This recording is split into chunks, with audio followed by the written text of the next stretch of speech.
Hello mga ka-printer. Kapag nakaka-experience kayo ng slow printing dito sa Brother MFC T4500DW, ganito lang gawin nyo. Punta kayo dito sa settings, all settings, tapos punta kayo sa initial setup, arrow down kayo dyan, hanapin nyo yung reset, tapos click nyo itong machine reset.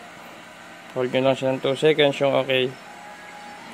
Ayan, i-initialize siya, magre-restart siya.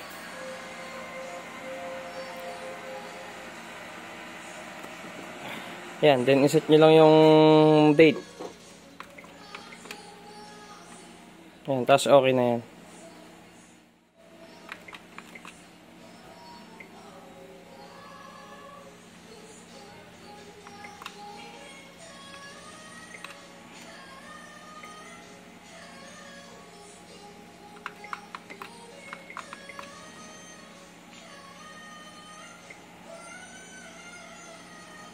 Yan, tapos set nyo lang yung tray setting. So, hindi pwedeng magkamukha yan. Kailangan magkaiba. So, tray 1 natin. Gawin nating letter. Ayan. Basta magkaiba siya. Okay na yan. Okay na yan.